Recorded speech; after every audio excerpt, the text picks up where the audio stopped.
La discipline joue un rôle essentiel dans la réalisation des objectifs d'un individu. Deux personnages historiques qui ont mis cette particularité au centre de leur vie, l'épéiste japonais Miyamoto Musashi et l'empereur romain Marc Aurèle, ont transformé ce concept en art en révélant les différentes dimensions de la discipline. Les enseignements de ces deux figures, qui représentent le pouvoir de la discipline tant sur le champ de bataille que dans le voyage intérieur, sont encore aujourd'hui considérés comme une source d'inspiration. Dans cette vidéo, nous parlerons des enseignements de Miyamoto Musashi ou de Marc Aurèle sur la discipline. Première définition et importance de la discipline. La discipline est une philosophie de vie qui exprime les limites et l'ordre que l'individu met dans sa propre vie. C'est comme une boussole qui maintient l'individu sur la bonne voie dans la complexité de la vie et le guide pour atteindre ses objectifs. La discipline signifie travailler patiemment pour un objectif plus vaste et plus significatif, plutôt que de s'abandonner à des désirs momentanés et à des plaisirs temporaires. La nature humaine a tendance à se tourner vers les plaisirs à court terme, tandis que la discipline résiste à cette tendance et conduit à rechercher des gains à long terme et une profonde satisfaction. La discipline implique également de reconnaître ses propres limites et de les dépasser consciemment. Dans ce contexte, la discipline ne consiste pas seulement à fixer des règles et à les respecter, c'est aussi un accord que l'individu passe avec lui-même. Dans cet accord, l'individu s'engage à sortir de sa zone de confort actuelle et à lutter pour une vie meilleure. La discipline, comme le montrent de tels exemples, est le pouvoir qu'a l'individu de se remodeler. Cependant, ce processus peut être difficile. La discipline peut mettre l'individu à l'épreuve non seulement physiquement, mais aussi mentalement et émotionnellement. Cependant, ces difficultés deviennent un outil qui renforce le caractère de l'individu et le rend plus résilient. La discipline est un élément indispensable à l'ordre et au progrès des sociétés. Une société composée d'individus disciplinés peut réaliser bien plus que des individus poursuivant uniquement leurs intérêts individuels. Le pouvoir de la discipline se manifeste dans tous les domaines, de l'éducation à la vie des affaires, de l'art à la science. Grâce à la discipline, les individus respectent les règles et valeurs sociales et agissent ensemble plus harmonieusement. Cependant, lorsque la discipline est mal comprise ou appliquée de manière oppressive, elle peut devenir un facteur de restriction de la liberté de l'individu. La vraie discipline n'est pas un outil qui réprime l'individu, mais plutôt un outil qui révèle son potentiel. Du point de vue du stoïcisme, la discipline est l'une des pierres angulaires pour vivre une vie en harmonie avec la nature et être un individu vertueux.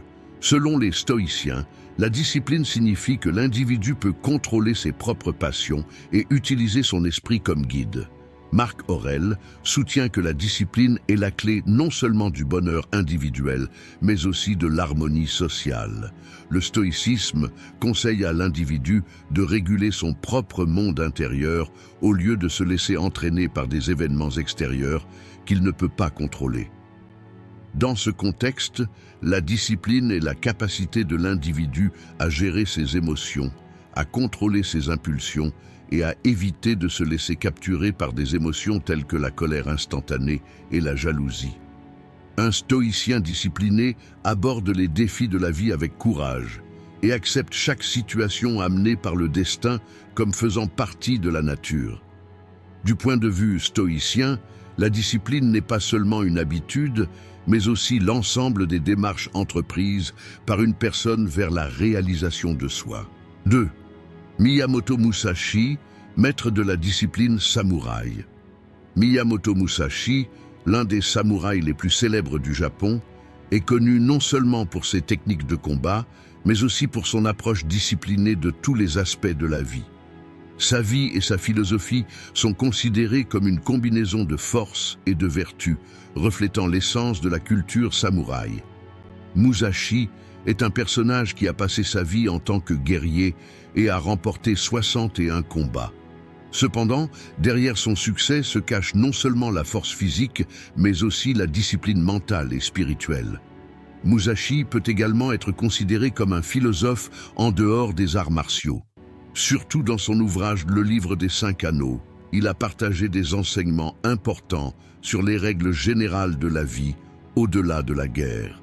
Musashi soutenait que la discipline des samouraïs devait se refléter non seulement chez le guerrier, mais aussi dans ses décisions, ses relations et ses états émotionnels dans tous les domaines de la vie.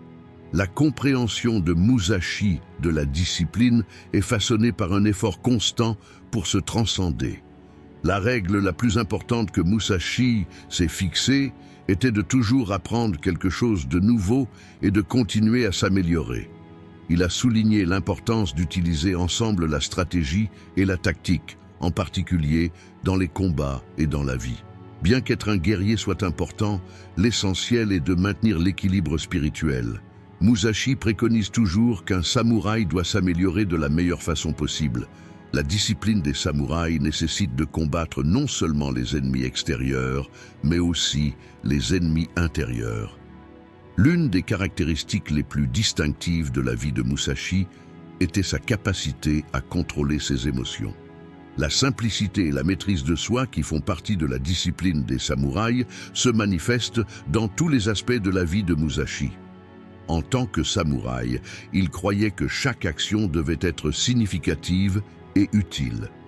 Musashi pensait qu'il était important de maintenir l'équilibre dans son monde intérieur plutôt que dans les événements extérieurs. Sa discipline est façonnée par une sorte de paix intérieure et de détermination. C'est le produit non seulement de la capacité physique, mais aussi de la résilience spirituelle. Chaque choix dans la vie de Musashi montre sa grande discipline mentale. La discipline de Musashi est également associée à une forme de pratique de sensibilisation. Tout en acceptant le monde extérieur tel qu'il était, il a également expérimenté un processus continu de nettoyage et de développement dans son monde intérieur. Les vertus requises pour être un samouraï se reflètent non seulement sur le champ de bataille, mais aussi dans tous les domaines de la vie. Musashi lui-même a déclaré dans son Livre des Cinq Anneaux que le guerrier doit agir dans l'intégrité physique et spirituelle. Selon lui, pour qu'un samouraï soit fort, il doit non seulement maîtriser les arts martiaux, mais aussi maintenir un équilibre intérieur. Du point de vue du stoïcisme, il existe de nombreuses similitudes entre la discipline et l'approche de Musashi et les vertus stoïciennes. L'enseignement de base du stoïcisme est que même si l'homme n'a pas de contrôle sur les événements extérieurs, il devrait avoir un contrôle total sur son monde intérieur. Les stoïciens conseillent à l'individu de gérer ses émotions et ses passions et de trouver la paix intérieure sans être affecté par les événements extérieurs. Dans le monde d'un samouraï, tel que vécu par Miyamoto Musashi, le maintien de l'équilibre et du contrôle émotionnel est parallèle à la philosophie du stoïcisme. La maîtrise de soi dont Musashi a fait preuve sur le champ de bataille et dans la vie permet à l'individu non seulement d'atteindre sa propre paix intérieure, mais aussi d'agir pour un objectif plus grand, comme le préconise la pensée stoïcienne.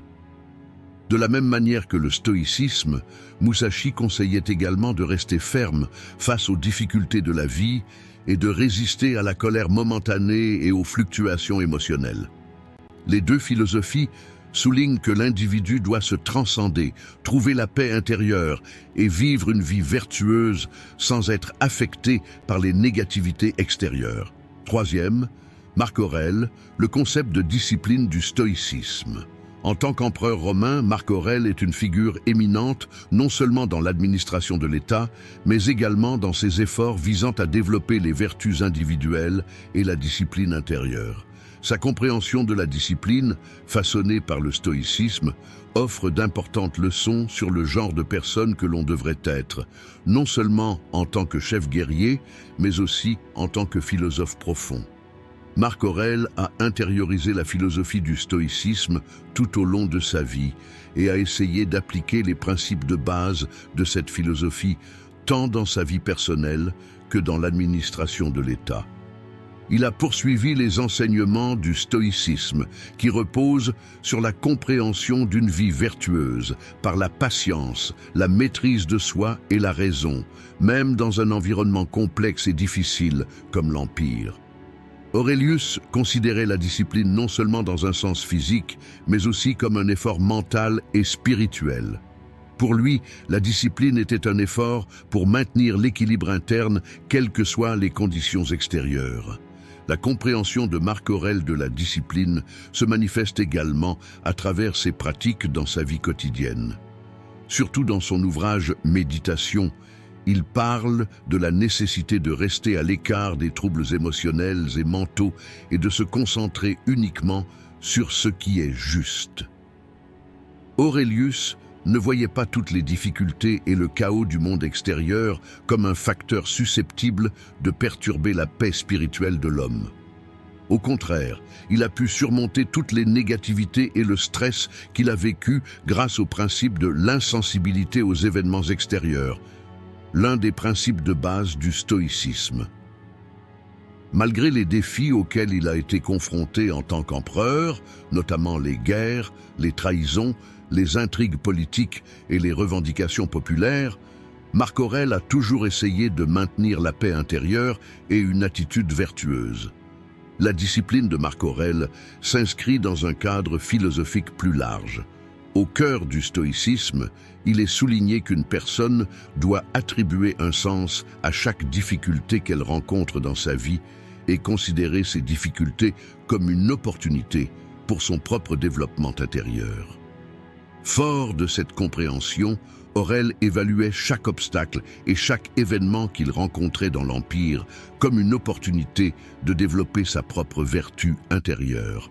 La discipline mentale, la pensée correcte et l'orientation vers une action correcte sont au centre de sa vie.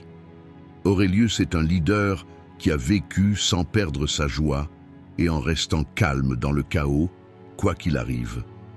Pour lui, la discipline, c'est avant tout se connaître soi-même et continuer à vivre correctement sans s'écarter de ce soi. De plus, les gens sont différents les uns des autres et le monde intérieur de chacun est façonné différemment. Par conséquent, la discipline personnelle de l'individu est un parcours unique de chaque individu. Aurelius a toujours gardé cette discipline au premier plan, tant dans sa propre vie que dans ses conseils aux autres. Du point de vue du stoïcisme, la compréhension de la discipline par Marc Aurèle est littéralement l'essence de la philosophie stoïcienne. L'un des enseignements fondamentaux du stoïcisme est de développer une insensibilité aux événements du monde extérieur et de penser que nous ne pouvons contrôler que notre propre monde intérieur. Aurèle évaluait ainsi toutes les difficultés de sa vie. Selon les stoïciens, les événements externes ne sont pas sous notre contrôle, mais la manière dont nous réagissons à ces événements relève de notre contrôle interne. Marc Aurèle vivait avec cette compréhension et essayait constamment de discipliner son monde intérieur. Selon lui, quoi qu'il arrive, une personne ne doit pas perdre sa paix intérieure et doit toujours s'efforcer de faire le bien et de vivre une vie vertueuse. La discipline nécessite un effort non seulement physique, mais aussi mental, et cet effort est la clé de la capacité d'une personne à vivre sa vie dans son monde intérieur avec simplicité, patience, maîtrise de soi et raison. En intégrant tous ces principes stoïciens dans sa vie, Aurelius a abordé à la fois son peuple en tant que leader et lui-même en tant qu'individu doté d'une grande discipline. Si le stoïcisme permet à l'individu de trouver la liberté et la paix, il rend également les gens véritablement forts et résilients. La vie de Marc Aurèle montre clairement à quel point il a intériorisé ses enseignements du stoïcisme et comment il a pu maintenir cette discipline malgré toutes les difficultés. Quatrième, discipline intérieure, gestion de l'esprit et des émotions. La discipline interne fait référence à la capacité d'une personne à contrôler son monde mental et émotionnel. Cette discipline concerne non seulement les actions physiques, mais aussi les processus mentaux. Parce que toutes sortes de difficultés qu'une personne rencontre dans le monde extérieur sont d'abord traitées au niveau mental, et ce processus de traitement est façonné par des réactions émotionnelles.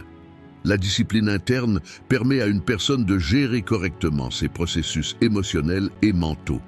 Quelle que soit la difficulté d'une situation qu'une personne rencontre dans le monde extérieur, elle doit être capable de gérer la situation sans perdre le contrôle mental et émotionnel. La discipline interne permet à l'individu de gérer à la fois son humeur immédiate et ses pensées en fonction de ses objectifs à long terme. Bien que les facteurs externes jouent un rôle important dans nos vies, la façon dont notre esprit et nos émotions réagissent à ces facteurs devrait être entièrement sous notre contrôle. Une personne peut faire face aux difficultés qu'elle éprouve en faisant preuve d'une attitude rationnelle et vertueuse, sans se laisser emporter par ses émotions. L'une des pierres angulaires de la discipline interne est la maîtrise de soi. La maîtrise de soi est la capacité de résister aux désirs immédiats, de contrôler nos impulsions et d'évaluer rationnellement une situation. L'homme est constamment confronté à des conflits internes. D'un côté, il y a des désirs à court terme qui procurent une satisfaction immédiate, et de l'autre, il y a des objectifs qui seront bénéfiques à long terme, mais qui nécessitent de la patience. La discipline intérieure est la capacité à équilibrer ces deux situations opposées. La maîtrise de soi est également liée au contrôle émotionnel. Lorsqu'une personne est confrontée à des états émotionnels tels que la colère, la peur, la jalousie ou la tristesse, elle doit être capable de les gérer, quelle que soit la force de ces émotions. La discipline intérieure est une sorte de découverte et de développement de sa puissance intérieure. Une personne mentalement disciplinée peut diriger ses pensées vers un objectif spécifique et concentrer toute son énergie pour atteindre cet objectif. De même, une personne disciplinée émotionnellement peut contribuer à son propre développement en utilisant ses émotions comme outil et peut entretenir des relations plus saines avec les personnes qui l'entourent. Un autre aspect important de la discipline interne est la capacité d'être conscient et d'accepter. Lorsqu'une personne a la capacité de s'accepter elle-même et d'accepter le monde qui l'entoure tel qu'elle est, elle développe également sa discipline intérieure. La pleine conscience permet à une personne d'être consciente de ses propres émotions et pensées, mais pas de permettre à ses émotions et pensées de la contrôler. La discipline interne permet une sorte de contrôle non seulement sur les émotions, mais aussi sur les pensées. L'esprit humain peut constamment passer d'une idée à une autre et être rempli de diverses inquiétudes et préoccupations. La discipline intérieure est la capacité à calmer cette confusion mentale et à créer un état mental paisible. En outre, une partie de la discipline interne réside dans le processus de réflexion et de prise de décision consciente. Une personne prend chaque décision en considérant les avantages à long terme plutôt qu'en la basant sur une impulsion émotionnelle momentanée. En termes de stoïcisme, la discipline interne constitue l'une des pierres angulaires de la philosophie. L'essence du stoïcisme souligne que les humains devraient devenir insensibles aux événements du monde extérieur. Les stoïciens soutiennent que l'homme ne peut contrôler que ses propres pensées et actions. Les événements du monde extérieur sont des éléments totalement incontrôlables. La discipline interne dans la philosophie du stoïcisme signifie maintenir le contrôle émotionnel et accomplir des actions correctes par la raison. Les stoïciens conseillent aux gens de gérer leurs réactions émotionnelles de manière logique et de faire ce qu'il faut, sans se laisser entraîner dans des réactions telles qu'une colère ou une peur soudaine. Des penseurs stoïciens tels que Marc Aurèle et Épictète ont souligné que la discipline interne devait être appliquée dans tous les domaines de la vie. Selon eux, permettre à des événements extérieurs de perturber l'état mental d'une personne signifie que l'individu perd le contrôle de lui-même. Le stoïcisme conseille aux gens d'être forts dans leur monde intérieur, non seulement indépendamment des facteurs externes, mais également de contrôler leurs propres processus émotionnels et mentaux. L'un des principes fondamentaux du stoïcisme est que l'homme doit vivre une vie conforme à la nature, et cela est possible grâce à une discipline interne. Cinquième, le pouvoir des routines et des pratiques quotidiennes. Les routines constituent les éléments de base de la vie quotidienne et jouent un rôle majeur dans la détermination de l'efficacité, de la productivité et de la qualité de vie globale d'un individu. La vie peut souvent être complexe et incertaine. Cependant, en organisant cette complexité, les routines créent un équilibre et une stabilité dans la vie de l'individu. Répéter chaque jour les mêmes activités selon un certain ordre aide l'individu à atteindre les objectifs qu'il se fixe consciemment. Plus que de simples habitudes épanouissantes, les routines donnent du sens à la vie quotidienne d'un individu. Une routine porte un sens. Cela reflète les valeurs et les priorités d'une personne. Une bonne routine soutient la santé mentale et physique d'un individu, ce qui augmente son bonheur général à long terme. Les pratiques quotidiennes, quant à elles, sont un ensemble de diverses tâches qui doivent être accomplies dans la vie quotidienne, ce qui donne plus de sens à la routine d'une personne. Celles-ci vont des habitudes de vie saines à l'accomplissement de tâches au travail. Les routines, lorsqu'elles sont combinées à ces pratiques, ajoutent de la profondeur et du sens à la vie d'un individu. Par exemple, différents domaines peuvent être inclus dans la routine d'une personne, comme les exercices matinaux, la méditation, les tâches professionnelles ou scolaires, le développement personnel et les loisirs. Cela permet également à une personne de passer la journée plus productive et plus concentrée. Le pouvoir des routines réside dans le fait de se concentrer consciemment sur une tâche tout en l'exécutant. Les routines nécessitent un effort conscient, mais cet effort devient plus facile avec le temps. Parce qu'agir chaque jour selon un certain ordre aide le cerveau et le corps à s'y habituer. Ce processus réduit le stress d'une personne, l'aide à éviter le vide mental et améliore sa qualité de vie globale. Un autre avantage des pratiques quotidiennes est qu'elles augmentent la confiance en soi de l'individu. Effectuer certaines tâches chaque jour donne à l'individu un sentiment d'accomplissement. À chaque tâche accomplie, une personne sent qu'elle se dirige vers un objectif. Une routine régulière donne à une personne un sentiment d'orientation. Lorsque l'on sait quoi faire et quand le faire, toute incertitude disparaît. Une personne se sent plus en sécurité et plus paisible parce que tout a un ordre et un ordre. Les routines ajoutent de la discipline et de la structure à la vie, rapprochant ainsi l'individu de la réalisation de ses objectifs.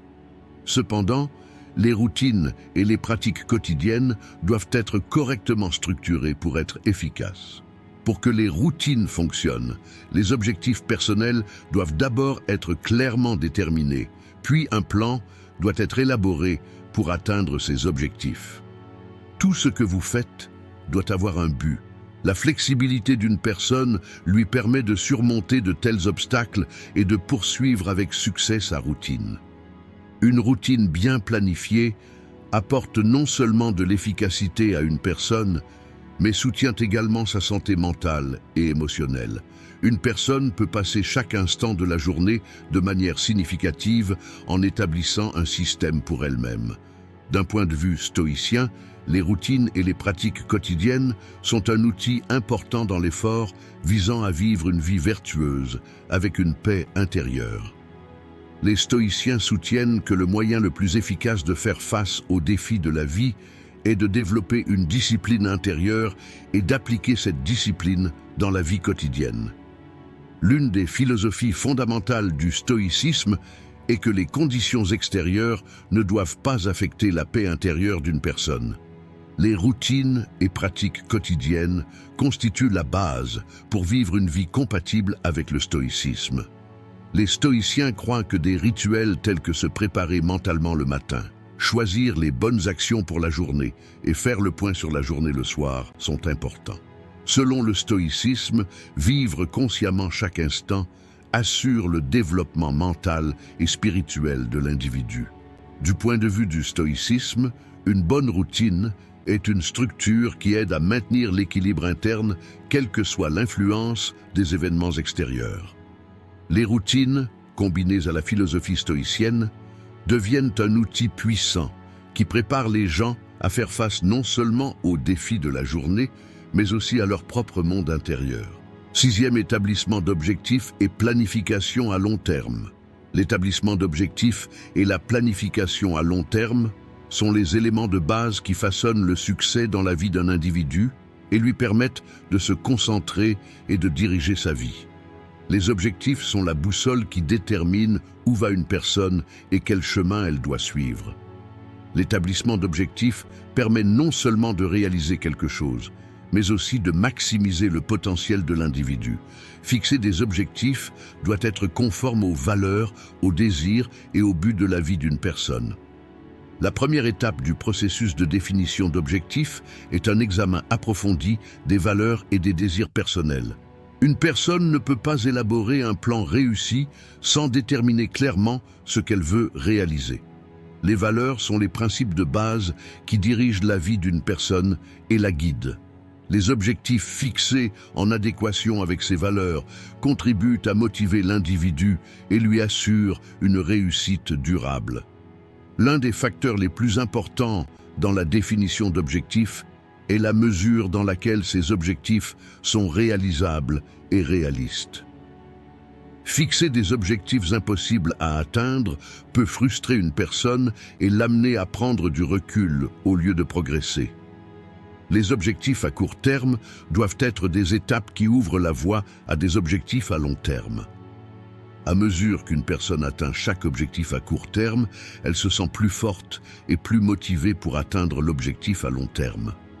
La planification à long terme ne se concentre pas seulement sur la réalisation d'un objectif futur, mais améliore également la capacité à faire face aux obstacles qui peuvent être rencontrés tout au long du voyage. La planification à long terme crée une vision de l'avenir d'une personne. Cependant, cette vision est un processus qui demande toujours de la patience et du dévouement, car atteindre des objectifs à long terme prend souvent du temps et est semé d'embûches. La flexibilité est une compétence nécessaire pour s'adapter à de nouvelles situations et remodeler le chemin vers les objectifs. La planification à long terme nécessite de s'en tenir aux objectifs préalablement fixés, mais il faut également se rappeler qu'il faut être flexible face aux circonstances extérieures et aux circonstances changeantes. L'établissement d'objectifs et la planification à long terme sont également nécessaires pour maintenir la motivation. Faire un effort constant pour atteindre un objectif peut parfois fatiguer une personne et lui faire perdre sa motivation. Cependant, à ce stade, il convient de reconsidérer pourquoi l'objectif fixé est important. Lorsqu'une personne se souvient du sens de son objectif et de la valeur qu'il ajoute à sa vie, elle peut retrouver la motivation pour agir à nouveau. Dans ce processus, les échecs et les obstacles sont inévitables.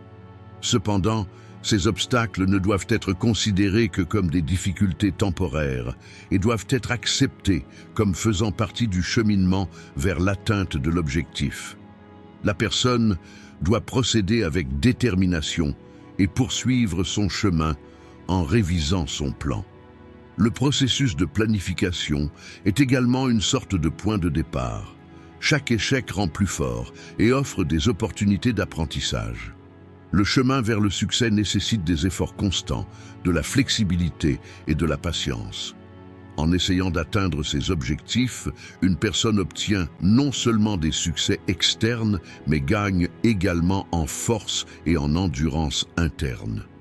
D'un point de vue stoïcien, l'établissement d'objectifs et la planification à long terme sont un outil extrêmement important pour parvenir à la paix intérieure et à une vie vertueuse.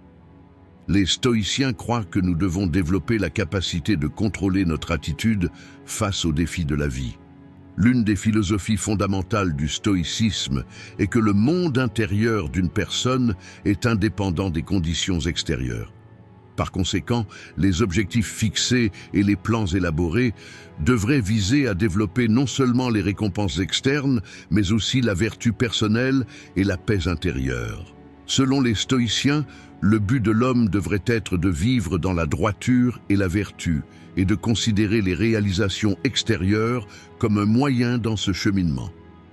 Les stoïciens conseillent aux gens de ne pas se laisser affecter par des facteurs externes lorsqu'ils s'efforcent d'atteindre les objectifs qu'ils se sont fixés et de vivre vertueusement en toutes circonstances. 7e, adversité et patience. Tester la discipline. Les difficultés et la patience sont les moments où la discipline est mise à l'épreuve, le caractère d'une personne se façonne et son véritable pouvoir se révèle. Il est inévitable de rencontrer des difficultés dans tous les aspects de la vie. Chaque parcours de réussite, qu'il s'agisse d'un objectif personnel ou professionnel, est semé d'embûches et d'adversités. Une personne qui rencontre des difficultés, soit surmonte ces obstacles et continue de se concentrer sur ses objectifs, soit se perd sous l'influence de ces obstacles. Lorsqu'une personne disciplinée rencontre des difficultés, elle élabore des stratégies pour surmonter ces obstacles et poursuit son chemin avec patience et persévérance. La patience signifie accepter le temps, les obstacles et les problèmes nécessaires pour atteindre un objectif et lutter sans relâche tout au long de cette période. La relation entre patience et discipline est comme un lien qui se complète. La discipline, c'est la patience dans la mise en œuvre d'un plan et la compréhension du temps et des efforts nécessaires pour obtenir les résultats de ce plan. Les défis peuvent aider une personne à révéler son potentiel en repoussant ses limites. Plus une personne peut faire face aux difficultés de sa vie, plus elle devient forte et déterminée. Faire face aux défis met à l'épreuve la force intérieure d'une personne tout en lui offrant des opportunités de croissance. Les difficultés sont instructives dans un sens, car chaque obstacle vous oblige à apprendre quelque chose de nouveau et à développer de nouvelles stratégies. Entreprendre un long voyage pour atteindre un objectif demande souvent de la patience. Le succès ne vient peut-être pas immédiatement, mais une personne disciplinée y parvient au fil du temps en surmontant les difficultés et les obstacles. La patience permet également à une personne d'établir un équilibre dans son monde intérieur. Être patient face aux difficultés nécessite d'éviter les fluctuations émotionnelles et de penser de manière saine. Les gens réagissent souvent avec émotion face aux défis. Être patient, ce n'est pas simplement attendre à un moment donné, mais s'améliorer en attendant. Une personne patiente a la capacité de faire face aux défis du temps tout en poursuivant un objectif. En même temps, la patience renforce l'autodiscipline d'une personne. Le succès vient souvent avec de la patience. La poursuite d'un objectif fait partie d'un processus et de nombreux obstacles sont rencontrés en cours de route. Lutter contre les difficultés donne un sens à la vie d'une personne et fait d'elle une personne plus mature et plus résiliente. Être patient face aux ennuis que la vie apporte non seulement aux succès extérieurs de l'individu, mais aussi à la paix intérieure. Être capable de surmonter les difficultés augmente l'intelligence émotionnelle d'une personne et lui donne la capacité d'avoir une attitude plus saine face au chaos de la vie. La patience et la discipline deviennent non seulement des compétences, mais aussi une philosophie de vie. Lorsqu'une personne agit avec patience et discipline, elle se fatigue moins face aux difficultés et retrouve l'énergie nécessaire pour poursuivre son chemin. Du point de vue du stoïcisme, les difficultés et la patience sont considérées comme faisant naturellement partie de la vie, et l'attitude à leur égard est l'une des pierres angulaires de la philosophie stoïcienne. Les stoïciens voient toutes sortes de difficultés que nous rencontrons dans la vie comme des opportunités inévitables. Au cœur du stoïcisme se trouve l'attitude interne envers les événements et les obstacles externes. Un stoïcien apprend à être patient face aux difficultés, utilisant ces obstacles comme un outil pour son propre développement. Le stoïcisme vise la paix intérieure, quelles que soient les conditions extérieures. Rester patient face aux difficultés est important pour vivre une vie vertueuse. Selon les stoïciens, les difficultés mettent une personne à l'épreuve, et la patience fournit la force intérieure qui l'amènera à travers ces épreuves. L'adversité et la patience sont directement liées à la compréhension stoïque de la vertu. Les stoïciens ne se concentrent pas sur ce que sont les événements, mais sur la manière dont nous réagissons à ces événements. Un patient stoïque entretient sa vertu et conserve sa sérénité intérieure malgré les ennuis qu'il éprouve. Le stoïcisme considère les difficultés comme des opportunités et la patience se présente comme une vertu qui détermine la manière d'évaluer ces opportunités. 8. La relation entre discipline et liberté.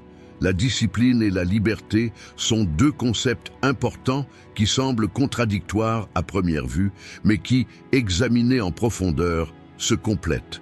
Généralement, la liberté est comprise comme la capacité des individus à agir comme ils le souhaitent et à façonner leur vie selon leurs propres souhaits. Selon cette perspective, la liberté est le fait de n'être soumis à aucune limitation ou règle. Cependant, la discipline est souvent associée à des limites, à des règles et à la nécessité de suivre un certain ordre.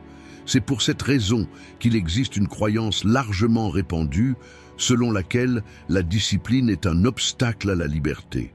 Cependant, d'un point de vue plus profond, nous pouvons voir que la discipline est en réalité un élément fondamental qui garantit la liberté. La discipline permet à l'individu d'utiliser son temps, son énergie et ses ressources plus efficacement en gardant sa vie dans un certain ordre. Ainsi, chacun a une véritable liberté pour atteindre ses propres objectifs et désirs internes, indépendamment des facteurs et distractions externes. La discipline garantit en réalité la liberté. Si une personne se concentre sur un certain objectif dans la vie et a développé une discipline pour atteindre cet objectif, elle est libre car elle effectue régulièrement et avec détermination les actions nécessaires pour atteindre ses propres objectifs sans être influencée par aucun facteur externe. La capacité de se contrôler et de faire des choix conscients permet à une personne de vivre sa vie plus librement. Une vie disciplinée permet de contrôler et d'équilibrer son monde intérieur, quelles que soient les conditions extérieures. Lorsqu'une personne vise à remplir chaque instant de sa vie de sa volonté et de ses désirs subjectifs, ce type de vie peut souvent être chaotique et insatisfaisant, car la poursuite constante d'un désir entraîne une désorganisation mentale et émotionnelle. Une personne disciplinée se dirige avec détermination vers des objectifs plus ambitieux, plutôt que vers des plaisirs et des satisfactions momentanées. La liberté concerne la capacité d'une personne à établir un équilibre entre le monde intérieur et le monde extérieur. Une personne qui parvient à équilibrer la complexité du monde intérieur et les pressions du monde extérieur est vraiment libre. La discipline est nécessaire pour maintenir cet équilibre, parce que le monde extérieur est en constante évolution. Les attentes des gens et les normes de la société affectent souvent les gens. Cependant, grâce à sa discipline intérieure, une personne peut tracer son propre chemin, quelles que soient les influences extérieures. La discipline interne permet à une personne de gérer consciemment ses pensées, ses émotions et ses comportements. La discipline incite la personne à se concentrer sur les objectifs dans lesquels elle trouve la liberté et à façonner sa vie en conséquence. La relation entre discipline et liberté est essentielle pour qu'une personne puisse vivre sa vie de manière significative et satisfaisante. Lorsqu'une personne mène une vie disciplinée, elle acquiert réellement sa liberté intérieure. Une personne disciplinée peut suivre son propre chemin indépendamment de tous les bruits extérieurs, car un contrôle et un ordre interne ont été établis. Cela offre non seulement à la personne une vie libre, mais aussi un sentiment plus profond de satisfaction et de paix intérieure. Pour le stoïcisme, la discipline et la liberté sont les pierres angulaires de la philosophie. Les stoïciens définissent la liberté comme la paix et la tranquillité dans le monde intérieur, quelles que soient les conditions extérieures. Lorsqu'un stoïcien rencontre des obstacles extérieurs, il utilise sa discipline intérieure pour surmonter ces obstacles et s'en libérer. La vraie liberté n'est possible que lorsqu'une personne atteint la paix et l'équilibre dans son monde intérieur, indépendamment du monde extérieur. La discipline est la clé de cette liberté intérieure. Dans cette vidéo, nous avons parlé des enseignements de Miyamoto Musashi ou de Marc Aurèle sur la discipline. Si vous souhaitez soutenir notre chaîne moyennant des frais, vous pouvez nous soutenir en choisissant le plan de votre choix à partir du bouton Rejoindre. Si vous souhaitez la soutenir gratuitement, vous pouvez nous soutenir en vous abonnant à notre chaîne et en aimant nos vidéos. En attendant notre prochaine vidéo, soyez stoïques et restez heureux.